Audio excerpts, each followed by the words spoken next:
आप लोगों की इच्छा से हमने आज टॉपिक गुरजीएफ का लिया है और ये टॉपिक निश्चित रूप से हमारी साधना के अनुरूप है। लेकिन आज मैं इनको थोड़ा विस्तार से बताऊंगा, जिनको कहा जाता है कि इन्होंने चौथे मार्ग का दर्शन दिया, the philosophy of fourth way. जो मूल बातें गुरजीएफ से हम शुरू कर सकते हैं वो ये कि मनुष्य सोया हुआ है और वह नहीं जानता कि वो सोया हुआ है। इसको बहुत गहरे से गुरजेफ ने महसूस किया। वो कहते हैं कि एक व्यक्ति कहीं समुद्र किनारे ऊंचे चट्टान पे बैठा हुआ समुद्र को देख रहा है और अपने ना जाने किन्हीं पास्ट के दुख को, चिंता को, तकलीफ को याद करता हुआ पास में पड़े पत्थर को फेंक रहा था वो समुद्र में। कभी भविष्य की चिंताएं, शंकाएं, सपने, भविष्य का भय, भविष्य का डर, तो कभी पास्ट के दुख, तकलीफ, घटनाओं को स्मरण करता, समुद्र में डूबते हुए सूर्य को देखता, बहुत उलझन और जीवन के थकान को पास में पड़े कुछ पत्थरों को फेंक फेंक कर वो चिंतित होता रहा।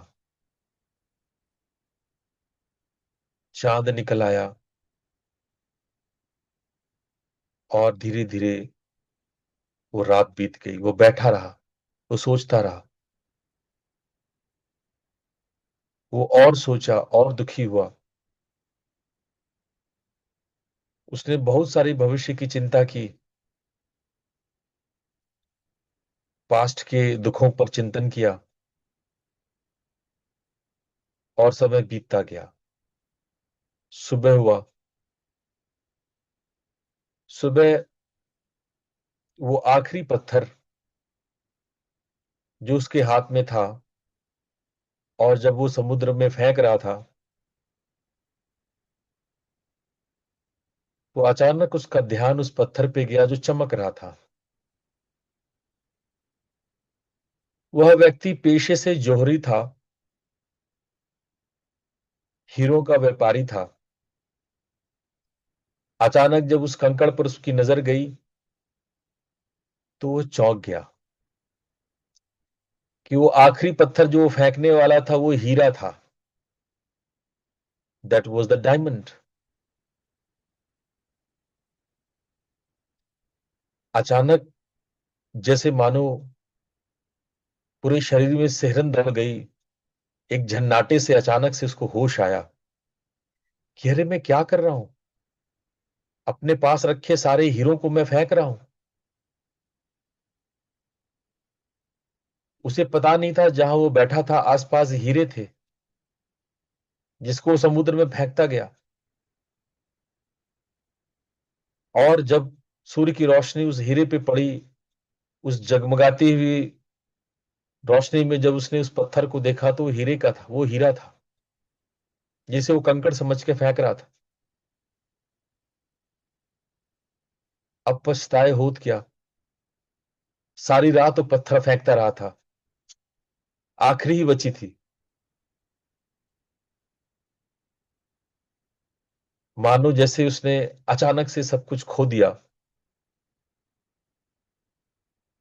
पर इस बात का सहारा था कि एक आखिरी हीरा उसके पास आ गया जिसे उसने पहचान लिया। वास्तव में हम सब का जीवन ऐसा ही है। कम से कम उस व्यक्ति ने आखिरी हीरे को पहचान लिया। हम जीवन भर अपनी सांस फेंकते रहते हैं, जीवन भर हम एक्सलेशन करते हैं, श्वास छोड़ते हैं। आपको पता नहीं है कि कितना बहुमूल्य हीरा आप फेंक रहे हो समुद्र में। पूरी जिंदगी बीत जाती है और जब आखिरी क्षण आता है, जब आप मृत्यु के कगार पे होते हैं और अंतिम श्वास छोड़ रहे होते हैं, मृत्यु का वो आखिरी पल, जब आप अंतिम सांस छोड़ रहे होते हैं, तब अचानक आपको ख्याल आता है कि इस जिस जिंदगी में भर मैं श्वास छोड़ता रहा, श्वास छोड़ता रहा, कितना इग्नोरेंट, कितना बहुमूल्य हीरे को हम ऐसे सोए हुए मूर्छित से फेंकते रहे। पता ही नहीं चला कि वो कितना बहुमूल्य था। उसके मूल्य का पता भी तब चला जब आखिरी सांस थी।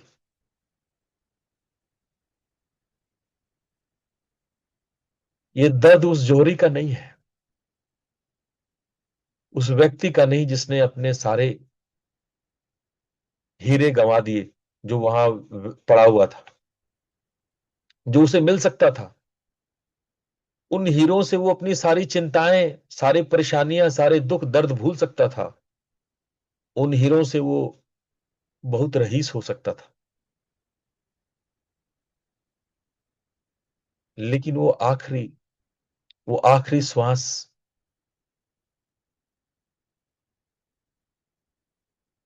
हमारी हालत ऐसे ही है।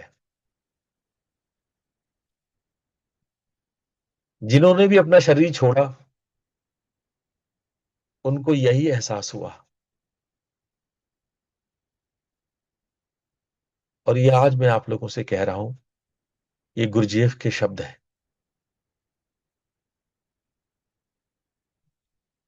इंसान कितना सोया हुआ है, कितना उलझा हुआ है कि उसे पता ही नहीं, हर पल, हर मोमेंट वो कितना बहुमूल्य हीरा खो रहा है। आइए इस गुरजेफ को हम लोग और जानते हैं। गुरजेफ की जिंदगी को अगर हम देखें तो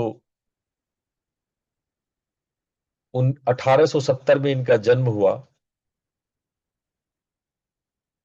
काकस क्षेत्र,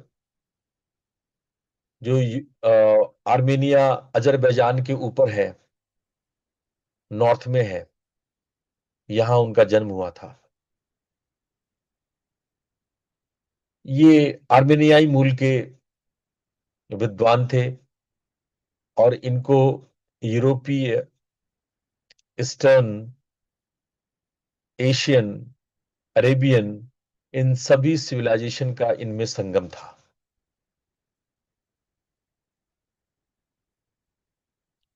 ये पूरा मध्य एशिया, मिस्र, भारत, भारत का तो उन्होंने लगभग 2 राउंड लगाया पूरा। 1890 से 1910 तक गहन यात्राएं की और जीवन के मूल प्रश्न को ढूंढते रहे कि मनुष्य क्या है, कौन है, क्यों है, क्या वो स्वतंत्र है। अनेक प्रश्न जीवन से संबंधित वो यात्राएं करता रहा, भारत घूमता रहा।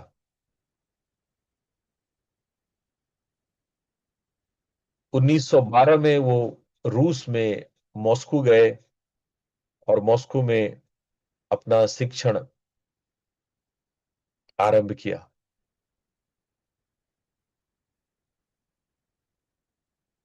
इनकी मुलाकात वहां पीडी ऑस्पेंस्की से हुआ, जो बाद में गुरजेफ के शिष्य बन गए।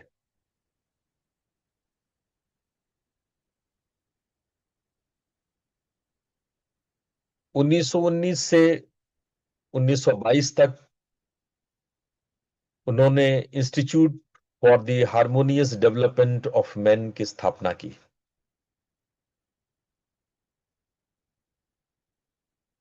और ये इंस्टीट्यूट और इसकी प्रसिद्धि पूरे यूरोप में फैल गई।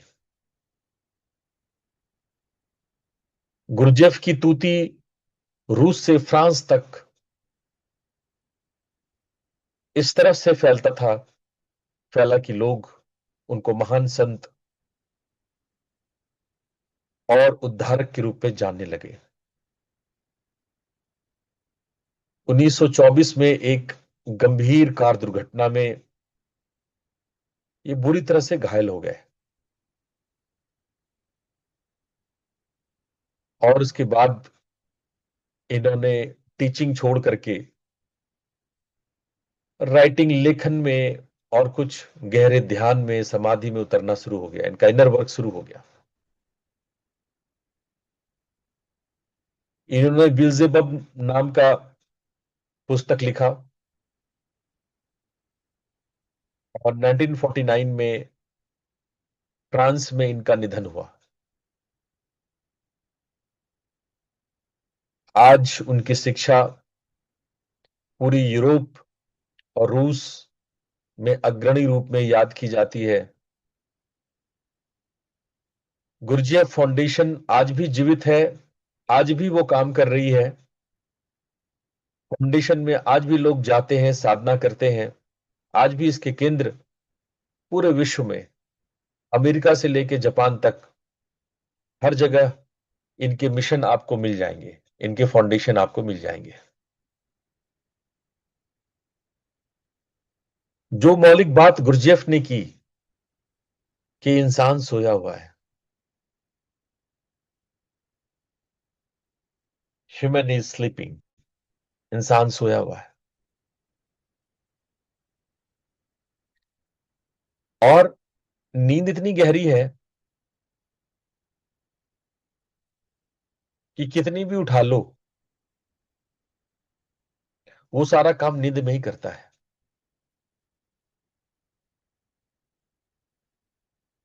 हमें पता नहीं है कि हमें जो आभास हो रहा है वो सपनों का आभास है या व्यवहारिकता का।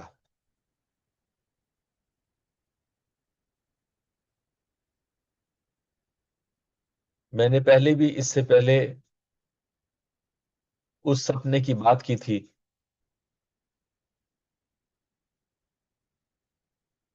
जिसमें मैं तितली हूं कि मैं इंसान, इसका कंफ्यूजन बना हुआ था।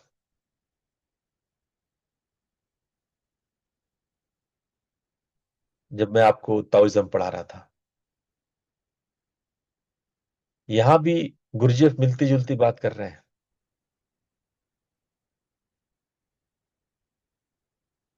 वो कहते हैं कि हम अपने विचारों और भावनाओं और उसकी प्रतिक्रिया में खोए हुए हैं। हमारी पूरी जिंदगी सिमट जाती है हमारे विचारों, भावनाओं और प्रतिक्रियाओं में, जो रिएक्शंस करते हैं, और इसी को हम मान लेते हैं कि ये मैं हूं, और यही नींद है।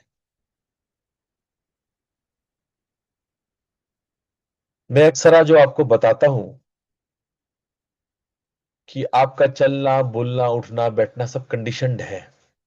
मैकेनिकली आप करते हो, आदतन आप करते हो, आप होश में नहीं करते, बेहोश करते हो। यही बात गुरजेफ भी कह रहे हैं कि आपकी जिंदगी आपकी आदतें हैं। योग सूत्र इसको वृत्तियां कहता है। आपके पास दो विकल्प है, या तो आप दृष्टा बन जाओ, या तो वृत्तियां बन जाओ। तदा दृष्टु स्वरूपे अवस्थानम, या तो आप दृष्टा बन करके स्वयं को जान लो, या वृत्ति सारूप्य मितरत्र, वृत्तियों की तरह बन जाओ। और आप वृत्तियों की तरह बन गए हैं। आपको लगता है कि आपके पास फ्री विल है, ये एक बहुत बड़ा इल्यूजन है। गुरजेफ कहते हैं कि आपको लगता है कि आप चुनाव करते हैं, आपका सिलेक्शन स्वतंत्र है, आपकी इच्छा हुई चलो फेसबुक देखते हैं और आप फेसबुक देखने लगते हैं। ऐसा नहीं है। ऐसा कोई फ्री विल आपके पास नहीं है। वो एक प्रतिक्रिया है, एक रिएक्शन है जो आप आदतन करते हैं।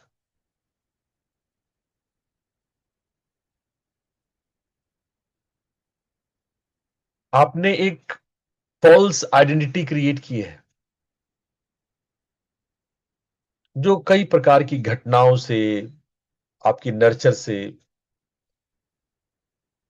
आप जिस तरह से आपका परवरिश हुआ है, जिस तरह की परिस्थितियों का सामना आपने किया है, आपने एक अपना आइडेंटिफिकेशन पैदा किया है, जो खुद वो आइडेंटिफिकेशन ही गलत है, क्योंकि वो परिस्थितियों पर बेस्ड है, नर्चर पर बेस्ड है, वो आप नहीं हो।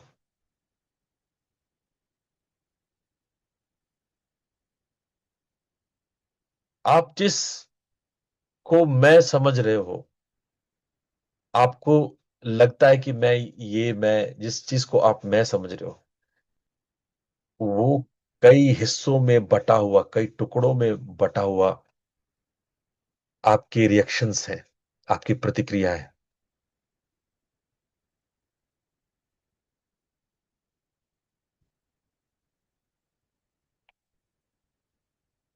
इस प्रतिक्रिया को अगर आप समझने लगेंगे तो आपको मालूम चलेगा कि जीवन एक मशीन की तरह है। मशीन से ज्यादा कुछ नहीं है। और जब इन मशीन इस जीवन को, इस मशीनीकरण को आप दूर करेंगे, तभी आप गुरजेफ को समझ पाएंगे, गुरजेफ क्या कहना चाहते हैं। अनेक मैं, यू आर मेनी। आप बहुत सारे हैं, आप कई हिस्सों में हैं। आप सुबह कुछ सोचते हैं कि मैं उठूंगा, मैं 5 बजे उठूंगा, 4 बजे उठूंगा, और जब 4 बजता है तो आप कोई दूसरे व्यक्ति है जो कहता है नहीं, सो लेते हैं। आपने सोचा है कि मैं सिगरेट छोड़ दूंगा, तो जब हाथ में सिगरेट आता है तो आप कहते हैं अच्छा ठीक है, ये पी लेते हैं, बाद में देखेंगे। आप सोचते हैं कि मैं रोज एक्सरसाइज करूंगा, लेकिन जब मौका आता है एक्सरसाइज करने का, तो आपको कई नए काम और सूझ जाते हैं, कई सारे नए काम दिख जाते हैं। कहीं एक तो आप प्रेम करते हैं, और कई बार आप क्रोध करते हैं। आप तय कर लो, आप प्रेम हो कि क्रोध हो। एक ध्यान करना चाहता है और एक ध्यान को तोड़ता है। हम कई हिस्सों में हैं, और ये सारे हिस्से एक दूसरे को नहीं जानते हैं। They don't know each other. They don't know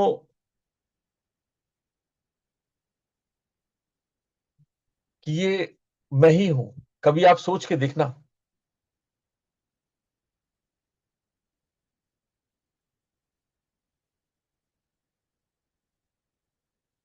एक गजल मुझे याद आता है। मैं चाहता हूं कि ये गजल आपको मैं सुनाऊं। मैं कोई अच्छा गायक नहीं हूं, पर कोशिश करता हूं। जिंदगी से बड़ी सजा ही नहीं, जिंदगी से बड़ी सजा ही नहीं। और क्या जुर्म है पता ही नहीं, और क्या जुर्म है पता ही नहीं, जिंदगी से बड़ी सजा ही नहीं। इतने हिस्सों में बट गया हूं मैं, इतने हिस्सों में बट गया हूं मैं, मेरे हिस्से में कुछ बचा ही नहीं, मेरे हिस्से में कुछ बचा ही नहीं, जिंदगी से बड़ी सजा ही नहीं। सुना आपने ये गजल?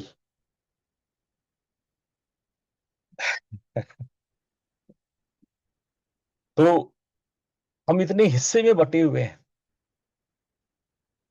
कि हमें पता ही नहीं है। आप संकल्प बनाते हैं, संकल्प टूटता है। ये आप अनेक मैं हैं, ये कोई एक मैं नहीं है। आप कई हिस्सों में हैं, हजारों हिस्से में।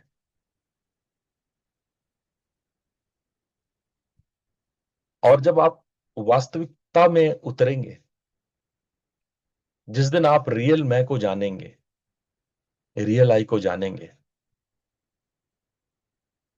तो आपको पता चलेगा कि ये तो सदैव से था, ये था ही, मैं तो भूला हुआ था। जैसे बुल्ले शाह ने कहा ना, मैं भुल्ला हूं, भुल्ला, मैं बुल्ला नहीं हूं, भुल्ला हूं।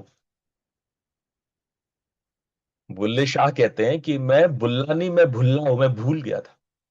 I forgot, I forgot my self.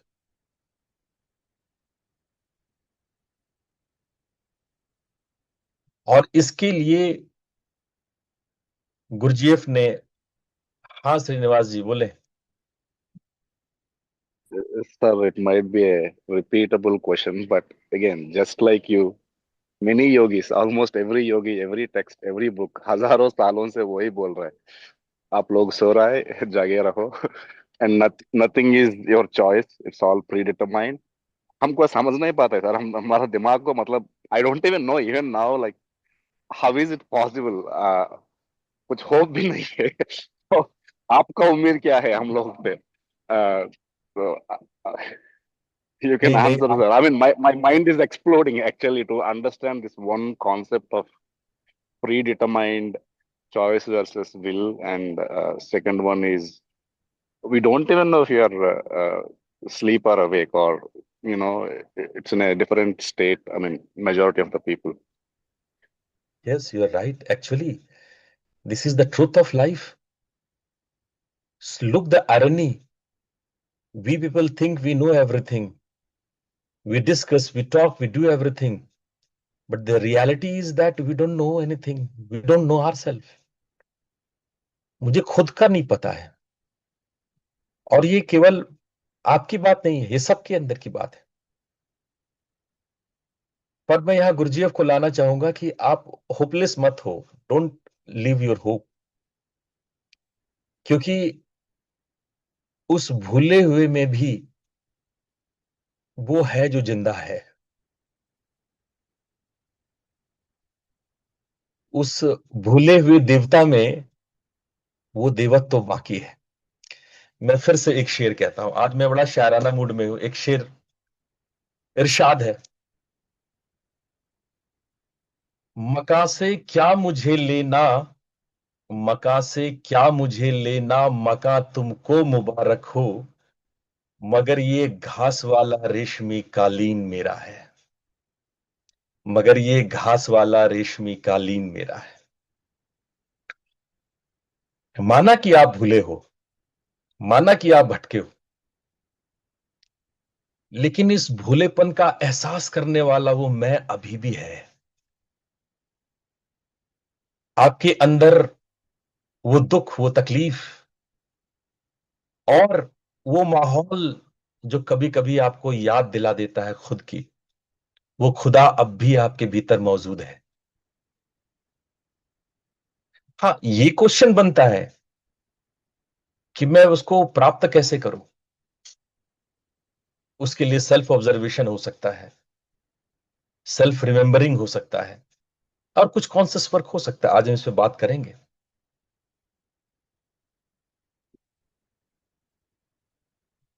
पर ये समझना जरूरी है कि हमारा मूल स्वभाव क्या है, और हमने क्या नर्चर, क्या पर्सनालिटी बनाई है, क्या प्रोजेक्ट कर लिया है। Personality is your projection. वो आपने अर्जित किया है, कमाए हैं आपने। जब मैं मूल स्वभाव की बात करता हूं, एसेंस की बात करता हूं, जन्म के साथ आता है। जो आपकी प्रतिभाएं जो कुदरती हों, जो सहज हों। और जब मैं पर्सनालिटी की बात करता हूं, वो समाज से, परिवार से, शिक्षा से, इन सब से बनता है, सिचुएशन से बनता है। आप नकल करते हैं, आप खास तरह की कंडीशंस क्रिएट करते हैं, प्रोजेक्शंस करते हैं, तो आप में कोई विशिष्टता मालूम होती है, और समाज में उसका दिखावा करते हैं, जो अधिकतर झूठा और बनावटी होता है। लेकिन वहीं आप देखोगे, जरा सा होश में आओगे, तो पता चलेगा आपके अंदर कुछ कुदरती प्रतिभा है, जो आप में जन्मजात है। मेरा एक स्टूडेंट हुआ करता था, बंगाली था, और वो हकलाता था। एक लाइन भी ठीक से नहीं बोल पाता था। चाहे वो बंगाली में बोले, चाहे हिंदी में बोले, चाहे इंग्लिश में बोले, बोल ही नहीं पाता था, बड़ी मुश्किल से। बड़े उंगली करो तो वो ऊ करके कुछ कुछ बोलता था। और मैं एक दिन उसके घर गया। उसके घर में किसी वजह से मैं उसके घर में गेस्ट था। उसकी माताजी बड़ी परेशान कि मैंने इसको सुपारी खिलाया। लोग सुपारी खिलाते हैं ना, जो हकलाते हैं उसको लोग सुपारी खिलाते हैं। और भी बहुत सारे आयुर्वेदिक और बहुत सारे थेरेपीज हैं, स्पीच थेरेपीज है। बड़े स्पीच थेरेपीज कराए। मैं कोलकाता में उनके यहाँ रुका था। सुबह जब मैं ध्यान से उठा तो वो बच्चा स्नान करने के लिए गया था। और मैंने देखा, जब वो लड़का स्नान कर रहा था तो वो गा रहा था गाना।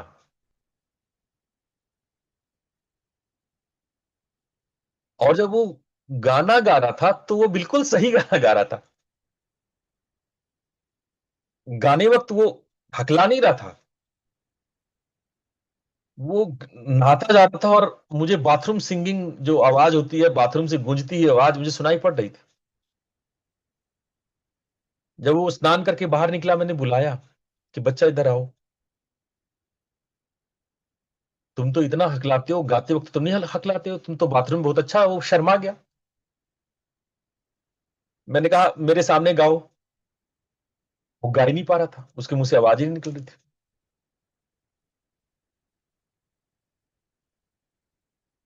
फिर मैंने कहा कि देखो, उसकी मदर को बुलाया, कहा कि देखो इसके अंदर में कुदरती प्रतिभा है गाने की, और यही प्रतिभा इसके इस बीमारी को ठीक करेगी। मैंने कहा कि इसको हारमोनिया मंगवाओ और इसको राग सिखाओ।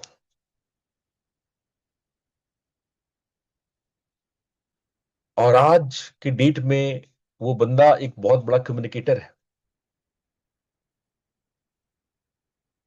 कहीं हकलाहट नहीं, एकदम साफ बोलता है और स्पष्ट बोलता है। और अच्छा संगीतकार भी है, गाता भी अच्छा है। हम ऐसी प्रतिभाओं को लेकर के पैदा लेते हैं, लेकिन बड़े होते होते होते ये दब जाता है। हम अपनी फॉल्स मास्क बनाने के, फॉल्स आइडेंटिटी बनाने के चक्कर में इसको दबा देते हैं। और गुरजीएफ इसी को जीवित तत्व कहते हैं, अलाइव एलिमेंट कहते हैं। यही एलिमेंट है जो आप में अलाइव है। बाकी जो आप करते हैं वो तो दूसरों को दिखाने के लिए है। वो ऑटोमेटिक समाज की परिस्थितियों से डेवलप हो गया है, हैबिट्स बन गए हैं आपके। एक मैकेनिज्म खड़ा कर लिया आपने जीवन जीने के। और यही मैकेनिज्म अक्सर आपके एसेंस पे हावी हो जाता है,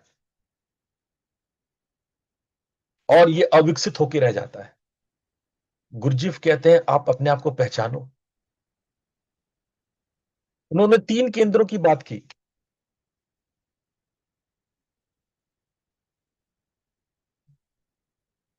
एक है बौद्धिक केंद्र, एक है भावनात्मक केंद्र और एक है गतिशील केंद्र। जो बौद्धिक केंद्र है वो आपका इंटेलेक्चुअल सेंटर है, जिसमें आपके विचार, तर्क, विश्लेषण, योजना, भाषा का केंद्र है वो। और ये जो बौद्धिक केंद्र है ना, वो सबसे ज्यादा सरकमफ्रेंस पे एकदम सतही है वो, एकदम ऊपर ऊपर है, एकदम बाहर बाहर है। और सबसे अधिक आप इसका इस्तेमाल करते हो।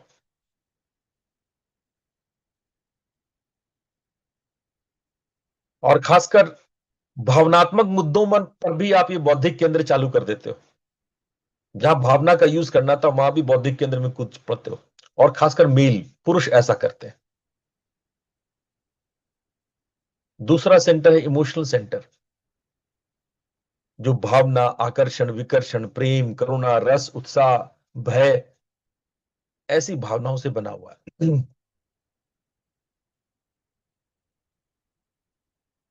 ये जो इमोशनल सेंटर है आपका, ये कहीं ना कहीं आपको भीतर से ईंधन देती है। जैसे आपकी गाड़ी पेट्रोल से चलती है, तो जो पेट्रोल, जो कंडीशनिंग है गाड़ी की, जो हार्डवेयर है, अगर वो बौद्धिक केंद्र है, तो उसके भीतर का जो पेट्रोल है वो इमोशनल सेंटर है। वो ईंधन है, वो ऊर्जा है, जो आपको कोई क्रिया प्रतिक्रिया करने में मदद करती है। लेकिन कई बार हम अपने इस भावना का इस्तेमाल बुद्धि के रूप में, जहां बुद्धि लगानी हो वहां करने लगते हैं। देखो, प्रॉब्लम यही है, जहां भावना चाहिए वहां बुद्धि लगाते हो, जहां बुद्धि चाहिए वहां भावना लगाते हो, और असंतुलन होता है। गुरजेफ इसी बात को बहुत जोर शोर से कहते हैं। असंतुलन का मेन कारण है कि आप सेंटर का प्रॉपर यूज नहीं कर रहे हो। तीसरे सेंटर की बारे में वो कहते हैं मूविंग या इंस्टिंक्टिव सेंटर। आपका शरीर, आपका चाल ढाल, आपका कौशल, आपकी आदत, आपकी सहज प्रतिक्रिया, आपकी संवेदना,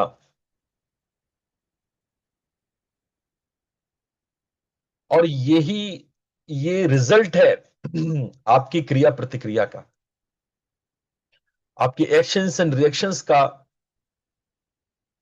ये रिजल्ट है कि आप एक ऑटोमेशन में आ जाते हैं, एक ऑटोमेटिक फील्ड तैयार करते हैं। उस ऑटोमेशन में वो आदतें पहले से सेट होती है। जो चाल ढाल, कौशल, आदत, ये सब जो आप करते हो, जो व्यवहार करते हो, सेट है पहले से। इस तीन केंद्र की बात, और इसी से गुरजेफ कहते हैं कि ये असंतुलन है। लेकिन ये एक चौथा मार्ग, कहते हैं इसके अलावा एक चौथा मार्ग है, जो फकीरों का मार्ग है, जो मंक्स का मार्ग है, और जो योगी का मार्ग है। इन तीनों मार्गों को ये कहते हैं चौथा मार्ग। जो आपकी बौद्धिक जगत की बात नहीं हो रही है, और ना ही इमोशनल जगत की, और ना ही वो ऑटोमेशन सेंटर जो आपने आदतों के साथ डेवलप कर लिया है। फकीरों के मार्ग को गुरजेफ कहते हैं जब शरीर पर आप कठोर तप, व्रत और कष्ट करते हैं,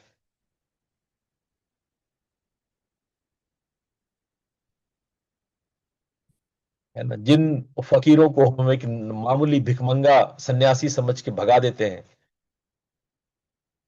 वो जीवन के कष्टकर तपस का मार्ग उन्होंने चुना है। उनके पीछे भक्ति है, भावना है, समर्पण है। उनका विकास भावना की तरह डेवलप हुआ है। तो उन्होंने तीन तरीके में बताया, या तो आप फकीर हो जो कठोर तप व्रत करते हो, मंक हो जिसमें भावना और समर्पण है, भक्ति है, और तीसरा कैटेगराइज किया उन्होंने योगी के रूप में, जो ज्ञान, ध्यान, मन के अनुशासन और बुद्धि का विकास का आधार चेतना का परिष्कार है। इसी फोर्थ वे को गुरजेफ ने कहा कि अगर हम इन तीनों फकीर, मंक और योगी, इनको अगर अपने जीवन में हम लाते हैं, तो चौथा विकसित हो जाता है। और वो कहते हैं इसमें संसार छोड़ने की जरूरत नहीं है। आपका परिवार, आपका काम, समाज के बीच आप साधना कर सकते हैं। जो आपके केंद्र जो असंतुलित है, चाहे वो शरीर है, भावना है, बुद्धि है, उस पर एक साथ काम कर सकते हैं आप। जीवन के संघर्ष, चाहे वो असफलता हो या संबंध का फेल्योरशिप हो या कोई भी आर्थिक हो, सामाजिक हो, ये सब साधना की सामग्री हो सकते, इंग्रेडिएंट्स ऑफ स्पिरिचुअल प्रैक्टिस हो सकते हैं। तो इसको डोगमा नहीं, इसको सिद्धांत नहीं, इसको समझो कि ये क्रिया है, ये वर्क है, ये मौके हैं जिसको आप चुन लेते हो। वो कंकड़ की तरह हीरे को फेंक नहीं देते हो समुद्र में, बल्कि चुन लेते हो।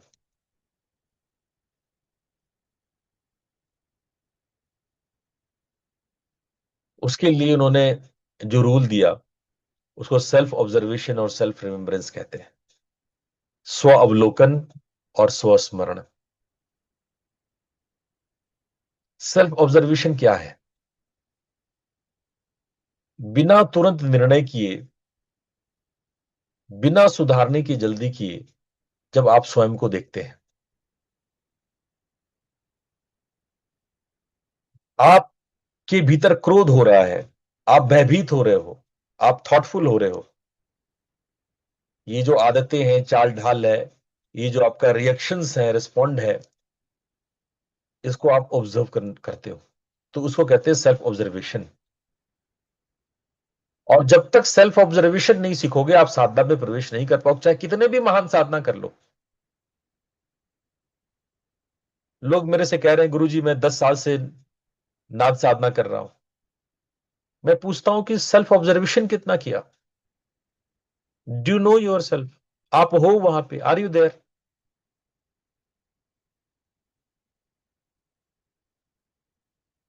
हम या तो भूल जाते हैं या जज करने लगते हैं। हमें निर्णय रहित दृष्टि चाहिए, कोई जजमेंटल दृष्टि नहीं चाहिए। जो है उसको वैसा ही देखना, बिना जजमेंट किए। सेल्फ रिमेंबरिंग क्या है? आप बार बार अपने आप से पूछो, आर यू देयर? क्या मैं यहां हूं? मैं क्या कर रहा हूं? What I am doing? ये बार बार आपके अंदर में होना चाहिए। आप क्रोध हो रहे हैं तो आपको पता होना चाहिए कि आप क्रोधित हैं, आप उपस्थित हैं उस क्रोध में। You are there when you are angry. Anger is not you, it is your reaction. जो ऑटोमेशन आपने क्रिएट कर लिया है, जो आदतें आपकी आपने बना ली है, उसका ये एक रिजल्ट है। It is not you. और मैं ये बात बता दूं कि ये माइंडफुलनेस से ज्यादा गहरा है।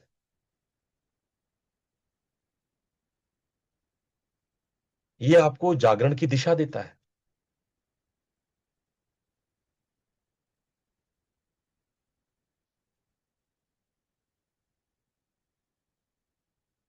आप उस व्यक्ति की तरह है जिसकी मैं एक कहानी सुनाता हूं। एक बार एक व्यक्ति बहुत सारे काम से परेशान होकर के, दुनिया भर की दुख तकलीफ चिंता से परेशान होकर के गांव छोड़ के भागने का विचार किया।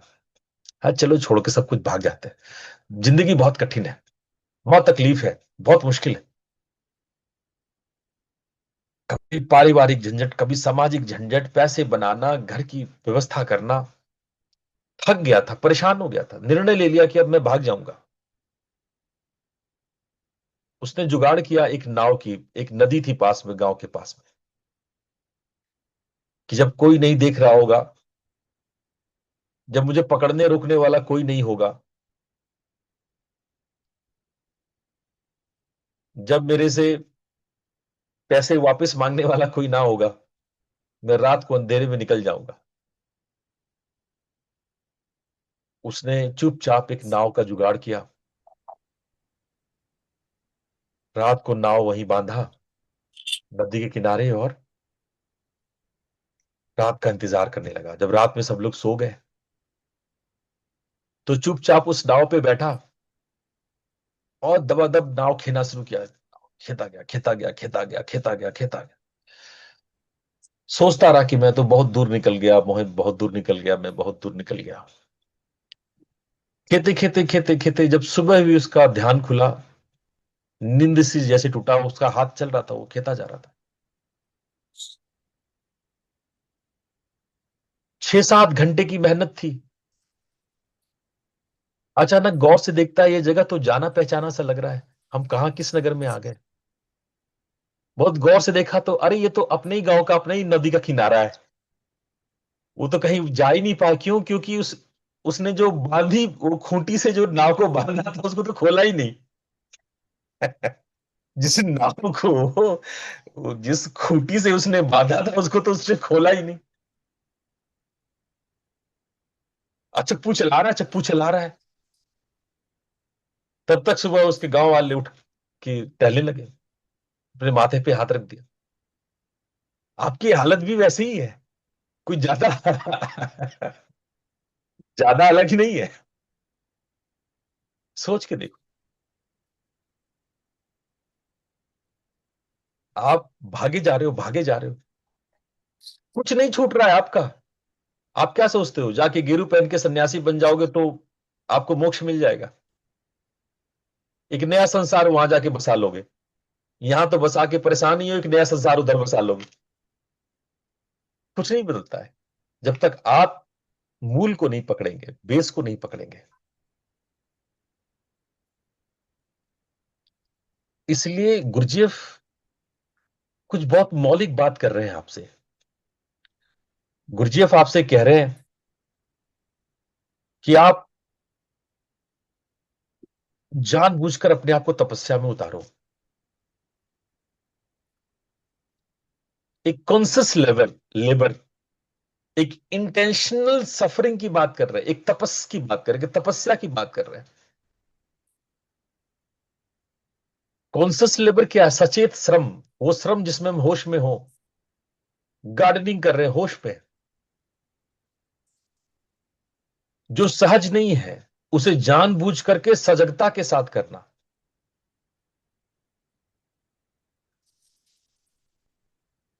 एक बार हम मथुरा में बाबा जय गुरुदेव के आश्रम में थे। बाबा जी ने कहा, लगभग हजारों की संख्या में सेवादार जुड़े हुए थे। बाबा जी ने कहा कि चलो ये मिट्टी खोदो। हजारों लोग लगे हुए थे, 10-10 हजार लोग होंगे। उनमें मैं भी सीखने के लिए गया था, जानने समझने के लिए गया था। उन दिनों में गुरु की खोज में था। मैंने कहा चलो ये भी करके देख लेते हैं। रात भर 6 घंटे की मेहनत करा करके उन्होंने बहुत बड़ा गड्ढा खुदवाया। हम लोग को लगा कि शायद एक तालाब बनवाना चाह रहे मंदिर के पास में। अगले दिन सुबह वो कहते हैं कि अब सब लोग इसको वापस ढक दो।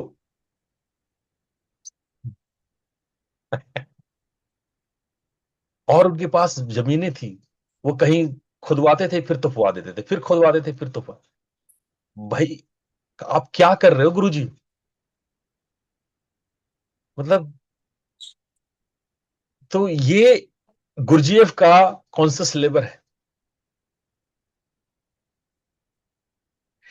जब आप कॉन्सियस लेबर में डेवलप होते हो तो आपकी अटेंशन बढ़ती है। तब आपकी अटेंशन चाय पीने में, चलने में, बात करने में, खाना बनाने में, सब कुछ में डेवलप हो जाता है। ये एफर्टफुल प्रेजेंस है, इसको हम लोग कहते हैं effortful presence, conscious labour.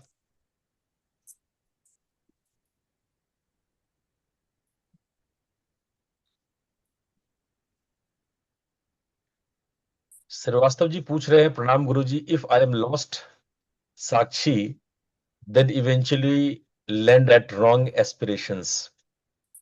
Other way, if the anchor slips, the ship drifts. Yes, you are right. और इसीलिए हम लोग ये जो तपस्या है, एक इंटेंशनल सफरिंग, उसको डेवलप करते हैं। आपके जीवन में बहुत सारे ऐसे मुद्दे हैं जिससे कि आप उन दुखों को जान सकते हो, लेकिन आप बेहोश होते हो। उस मौके पे आप चूक जाते हो, वो सारे हीरे आप समुद्र में फेंक देते हो। इसलिए गुरुजीएफ कॉन्शियस लेबर कराते थे, इंटेंशनल सफरिंग कराते थे।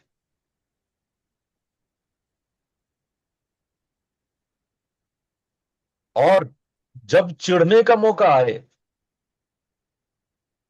वहां पर अपोजिट प्रतिक्रिया, शांत हो जाओ। जहां चिढ़ने वाली बात हो वहां शांत हो जाओ, जहां क्रोधित होने वाली बात हो वहां मुस्कुराओ।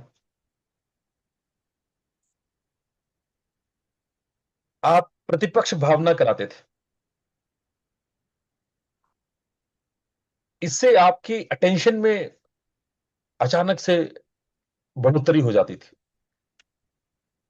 गुरजेफ की कैंप्स यूरोप में बहुत फेमस है, आजकल तो अमेरिका में भी है। आजकल क्या, पिछले 40-50 सालों में अमेरिका में भी बहुत फेमस है। इनके कैंप्स में जाकर के आपको अटेंड करना चाहिए इनके प्रैक्टिसेस।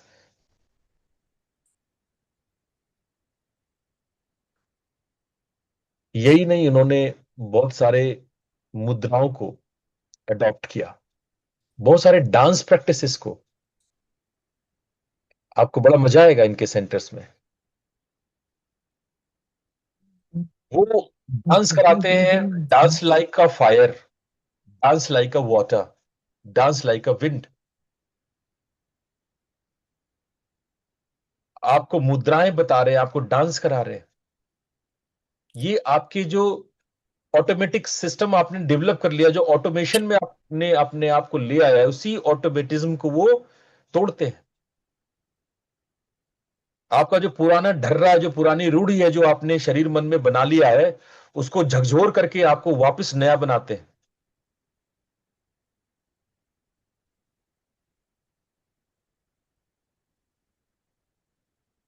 एक विशेष संगीतकार हुए थॉमस दे हर्मैन। थॉमस दे हर्मैन के साथ इनका जो प्रैक्टिसेस है वो बहुत फेमस है।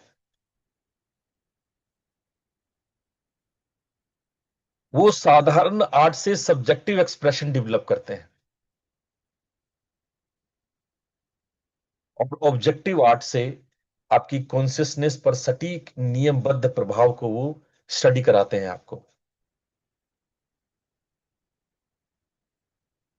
आप कभी गुरजीएफ का, हार्टमैन का संगीत आप जरूर सुने। आपको मौका मिले तो इसका आनंद आप जरूर लें। एक हार्मोनियस डेवलपमेंट आप अपने अंदर, जैसे अग्नि जल रहा है, अग्नि की तरह आप डांस कर रहे हैं।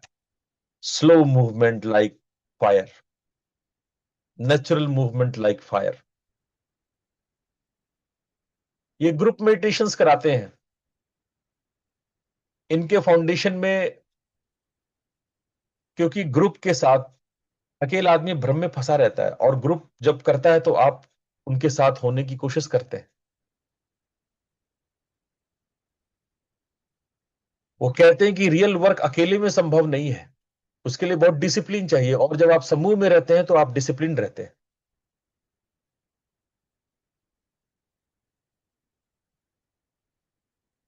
इन्होंने लॉ ऑफ थ्री बताया, जो एक ब्रह्मांडीय नियम है। इसके साथ साथ इन्होंने लॉ ऑफ सेवन भी बताया, जिसको law of three and law of seven कहते हैं। जो पहला लॉ ऑफ थ्री है, उसमें एक्टिवेशन यानी क्रियाशीलता, जब आप सक्रिय होते हो, डायनेमिक होते हो। फिर निष्क्रिय हो जाना, बहुत डांस करने के बाद आप जब थक के गिर जाते हो। तो उस निष्क्रियता के प्रति जो सजगता है, उस पैसिवनेस के प्रति जो आपका अवेयरनेस है, वो डेवलप करने की कोशिश करते हैं और फिर न्यूट्रलाइजिंग करते हैं, सामंजस्य बनाते हैं। इसी को ओशो रजनीश ने डायनेमिक मेडिटेशन के रूप में डेवलप किया। फिर लॉ ऑफ सेवन है, ये हमारे स्वर के सप्त स्वर सारे गामा पाधानी, उस पे आधारित है। जैसे हमारे यहाँ सारे गामा पाधानी है, वैसे ही यूरोपियन लैंग्वेज में इसको डोरे मी फा सो लासी जैसे शब्दों से बोलते, बात वही है, सारे गामा ही है। और उसमें मी फा और सी डो, और उसके इंटरवल पर जो ऊर्जा का रिसाव होता है, जिसको हम लोग कोमल स्वर कहते हैं,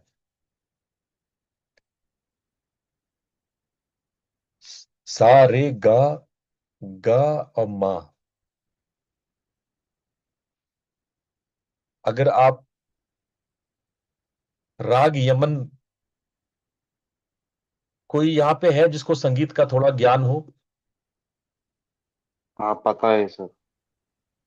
ये राग यमन के बारे में कोई बता सकता है यहाँ पर कि राग यमन में म कोमल, ग और म का क्या रोल है ये राग यमन में? खैर आपको नहीं पता होगा, कभी पता करना, पूछना। एक विशेष बात है जो राग यमन को राग यमन बनाता है, और म का कोमल होना। एक्चुअली ये रागों को बताने के लिए हमको पूरा पूरा सेशन चाहिए। ये राग अपने आप में पूरी पूरी फिलॉसफी है। किसी दिन मैं आप लोग को राग पर ही क्लास लूंगा। ये सप्त स्वर हमारे भीतर के सप्त संस्कारों के बारे में बात करते हैं। कोई तीव्र स्वर होता है, कोई कठोर होता है, कोई कोमल होता है, और उसका प्रभाव हम पर पड़ता है उसी रूप में।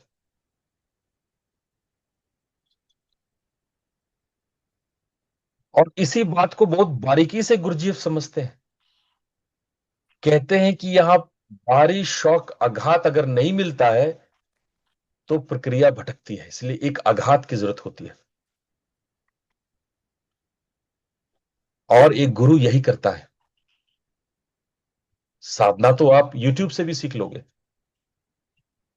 गुरु आपको आघात करता है।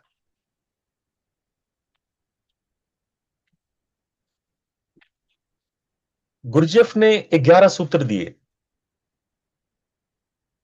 जिसको आज शॉर्ट में हम लोग समझेंगे। हो गया कितना बजे? यांत्रिकता। 7:09। कोई कुछ कहना चाहता है? If anyone want to say something.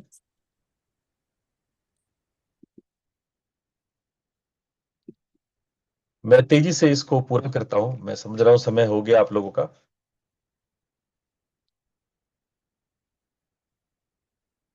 12 सूत्र है।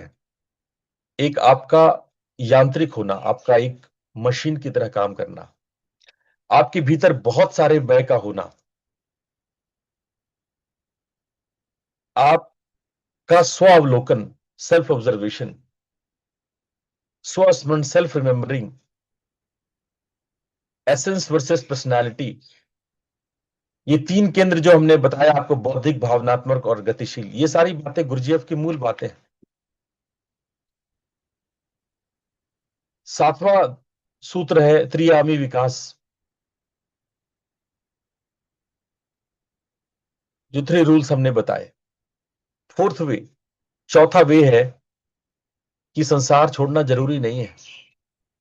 जो हमारी चुनौतियां हैं वही हमारी साधना के उपाय हैं। परमात्मा ने जो चुनौतियां आपको दी है वही उपाय भी है।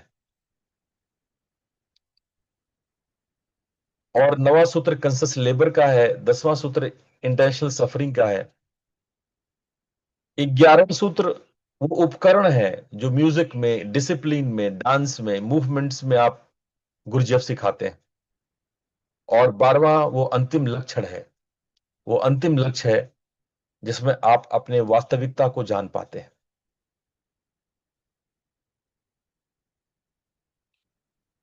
बिल्जेबब आपको जरूर पढ़नी चाहिए, उसमें बहुत सारी कहानियां हैं, जो कहानियां आपको अंतरात्मा को छू सकता है।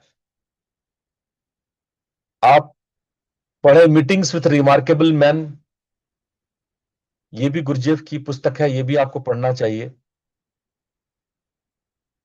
Life is real only then when I am, ये तीसरी किताब पढ़े। ये 3 किताब मैं आप लोगों को कहूंगा कि आप लोगों को पढ़ना चाहिए। और उनका एक शिष्य जो पीडी ऑस्पेंस्की थे, वो in search of the miraculous, ये तो सबसे पहले पढ़िए आप, ये किताब तो आपको पढ़ना ही चाहिए। जब आप इन सब बातों को सुनेंगे तो आप देखेंगे कि इसमें अद्वैत वेदांत छुपा हुआ है, इसमें बौद्ध दर्शन छुपा हुआ मिलेगा, पतंजलि मिलेगा, इसमें भक्ति मार्ग मिलेगा। यही नहीं, गुरजीएफ को श्री अरविंद ने बहुत बार नोटिस किया, बहुत बार उनकी बातों को अपनी उदाहरणों में दिया। ओशो रजनीश, उनकी अधिकांश बातें आपको गुरजीएफ से संबंधित मिलेगी। जिद्द कृष्ण मूर्ति हो, उन्होंने भी गुरजीएफ को हाथों हाथ लिया है। ये सारी चीज आप अगर आप देखें तो आज मैंने ये प्रैक्टिस आप लोगों को कराई। गुरजेफ की एक छोटी सी साधना थी जो दिन में 3 बार करना है, 1 मिनट के लिए। 1 मिनट के अंदर शरीर को महसूस करें, श्वास को देखें, मन की दौड़ देखें और आप अपने आप को कहें कि आई एम हियर। 1 मिनट में ये अभ्यास हो जाएगा, चारों प्रैक्टिस हो जाएगा, जो आज मैंने आप लोगों को 10 मिनट में कराया। ये 1 मिनट में भी हो सकता है। इसको दिन में 3 बार करना है, दिन के 11 बजे, दोपहर के 3 बजे और शाम के 7 बजे। अगर ये अभ्यास आप करते हैं तो आपके अंदर में उस रियलिटी को आप समझ पाएंगे। एक पंक्ति में अगर हम पूरी दर्शन को बताएं तो देखो सेल्फ ऑब्जर्वेशन, याद रखो सेल्फ रिमेंबरिंग, जागो ब्रेक आइडेंटिफिकेशन। आपने जो कृत्रिम ये जो बना लिया है ऑटोमेशन, उससे जागो, उस बेहोशी से जागो। संतुलित करो 3 सेंटर्स को, शरीर भावना बुद्धि, उसको संतुलित करो, बैलेंस करो और रूपांतरण करो और अपने रियल सेल्फ को देखो। तो इन्हीं अंतिम बातों के साथ मैं आज का सत्र पूरा करता हूं कि मनुष्य में एक उच्च संभावना है, उस संभावना तक पहुंचने का मार्ग है जागरण, जागना, टू बी अवेयर। और आप जितना ज्यादा अपने आप को जगाएंगे उतना ज्यादा आप गुरजेफ को समझ पाएंगे। श्रीनिवास जी बोल रहे हैं, sir please take a class on Osho Rajneesh principles to the someday, to someday. देखो, मैं ओशो रजनीश की क्लास में मेरी एक प्रॉब्लम है। ओशो रजनीश के तर्क मुझे पसंद है, पर कुछ बातें हैं जो मेरे ख्याल से आज का मनुष्य समझने की स्थिति में नहीं है। ओशो रजनीश बहुत आगे की बात करते थे और आज का मनुष्य, मैं अगर बताने लगूं तो लोगों की समझ में नहीं आएगा। जिस सरलता से ओशो रजनीश बोल गए, और कई कई जगह पे बहुत कंट्रोवर्सीज है, बहुत सारे ऐसे पॉइंट्स हैं ओशो रजनीश की फिलॉसफी में जो इतने कॉन्ट्राडिक्टरी आपस में, आपकी समझ से, उनकी समझ से नहीं, उनके लेवल पे नहीं, हम आपके लेवल पे इतने कंट्रोवर्सीज हैं कि आपको पढ़ाने से ज्यादा आपको उलझन में फंसाना हो जाएगा। इसीलिए मैं बहुत रिकमेंड नहीं करता उनको, क्योंकि अभी आज का समाज अभी उस योग्य नहीं है। I not recommend any book of Osho Rajneesh. वो आपको उलझा देगा, वो आपको फंसा देगा, आप खामखा उलझ जाओगे। बेहतर है कि आप डायरेक्ट बुक्स को पढ़ें, बेहतर है कि आप गुरजीएफ को पढ़ लें, बेहतर है आप जैन को पढ़ लें। और ओशो रजनीश ने भी इनकी ही बात ही करी है। कन्फ्यूशियस पढ़ लें, आप झोंग को पढ़ लें, है ना। ओशो रजनीश में आप न फंसे तो, क्योंकि उन्होंने जिस लेवल पे तर्क किया है, साधारण आदमी उससे साधारण बातें निकाल लेते हैं। ओशो रजनीश ने जिससे सबसे ज्यादा विवादास्पद कहलाए जाते हैं, संभोग से समाधि की ओर, जिससे वो विवाद में फंस गए। हर लोग इस बात से रजनीश को कोसते हैं। अगर ढंग से किताब पढ़ा जाए तो वो वास्तव में ब्रह्मचर्य की बात लिख रहे हैं। पूरी किताब में ब्रह्मचर्य है। उस किताब को पढ़ने के बाद मुझे यही लगा कि इस आदमी ने प्योर ब्रह्मचर्य की बात की है। लेकिन आज पकड़ा दो किसी युवा के हाथ में, उसको तो लगेगा कि ये तो बहुत रंगीन बातें लिखा है, बहुत सेक्स के बारे में पॉजिटिव पॉजिटिव, उन्होंने लोग अपनी बात पकड़ लेते हैं, उस मूल तथ्य को नहीं पकड़ेंगे जो रजनीश ने बड़े छुपा के लिख दिया। उसमें रहस्यमयी ढंग से वो गहरी बात करते हैं जिसको लोग समझ ही नहीं पाते। इसीलिए मैं रेकमेंड नहीं करता ओशो रजनीश को। ये कुल मिलाकर के फंसने वाली बात है आपकी। पर आप कहेंगे तो मैं कृष्णामूर्ति को एक्सप्लेन कर दूंगा, आप कहेंगे रमण महर्षि को एक्सप्लेन कर दूंगा, पर ओशो रजनीश को नहीं। चलिए आज इतना ही, कल फिर नए विषय के साथ आपसे मिलेंगे। आप सब लोगों को प्रणाम, धन्यवाद। गुरु जी धन्यवाद। गुरु जी धन्यवाद। प्रणाम गुरु जी। प्रणाम। प्रणाम गुरु जी। प्रणाम गुरु जी।